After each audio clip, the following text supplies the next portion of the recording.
হযরতে হানজালা রাদিয়াল্লাহু তাআলা আনহু ছিলেন। বিবাহর দিন যখন ধার্য হয়ে গেল, বিবাহর দিন যখন ধার্য হয়ে গেল, ক্যালেন্ডার হাত ছাড়া কব না কহিল, কখন আসিবে তার সেই সে সময়, কখন আসিবে তার সেই সে সময়, কবুল করিব আমি হে বিরসী তোমায়। বিবাহ তাহার যখন করা হয়ে গেল, সূর্য অস্তমিত হবে ভাবনা তার হলো।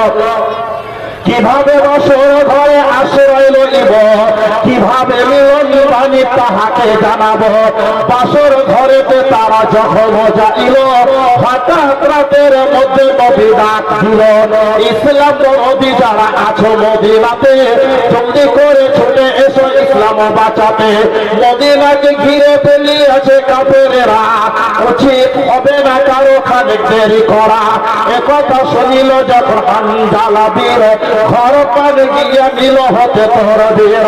অর্ধগিনী বলে স্বামী কি হলো হঠাৎ, অর্ধগিনী ছেড়ে দিয়ে তলোয়ারে হাত।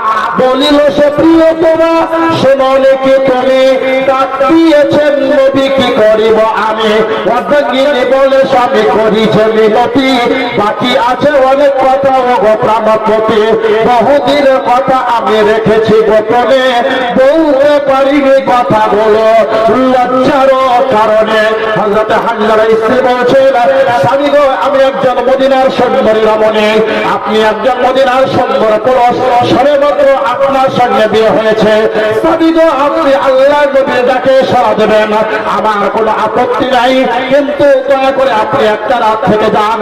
জীবনের যাবতীয় কথা আমি আপনাকে শোনাতে চাই, তারপরে আপনি আল্লাহর নবীর ডাকে সাড়া দেবেন। হযরত হানজালা বললেন, ও আমার প্রিয়তমা, শোনো শোনো, আমি যদি এই অবস্থায় থেকে যাই, কাল কিয়ামতের মাঠে আল্লাহকে কি উত্তর দিব, উত্তর দিতে পারবো না। তাই আমি আল্লাহর নবীর ডাকে সাড়া দিতে চললাম। স্ত্রী বলছেন, স্বামী গো, আপনি আমাকে অন্তর থেকে ভালোবাসেন না, এই ঘটনার পরিপ্রেক্ষিতে বুঝতে পারছে। হযরত হানজালা বলেছিলেন, হৃদয় চিরিয়া যদি দেখাবার হতো, হৃদয় চিরিয়া যদি দেখাবার হতো, দেখিয়ে দিতাম আমি ভালোবাসি কত। কিন্তু একটি কথা জানো, যাকে ভালোবাসি আল্লাহ রাসূল জানো তোমা হতে বেশি। ইহা বলে ছুটে গেল হানজালা বীর, যুদ্ধের ময়দানে গিয়া হইল হাজির। কত ভালোবাসা ছিল রাসূলের প্রতি, ইহা হতে বুঝে নেবে মুসলমান জাতি। হযরত হানজালা রাদিয়াল্লাহু তাআলা বললেন, ওরে আমার প্রিয়তমা, শোনো শোনো, আমার হৃদয়টা যদি ছিঁড়ে দেখানো হতো, আমার হৃদয়টা তোমাকে ছিঁড়ে দেখিয়ে দিতাম, কিন্তু ছেড়ে রাখো, তোমার চাইতে বেশি আমি আল্লাহ এবং তার রাসূলকে বেশি মহব্বত করি, ভালোবাসে। এই কথা বলে হযরত হানজালা আল্লাহ নবীর ডাকে সাড়া দিয়ে এমনকি যুদ্ধের ময়দানে উপস্থিত হয়ে অনেক কাফেরকে জাহান্নামে পাঠিয়ে দিয়ে শেষে তিনি শাহাদাত বরণ করেছিলেন।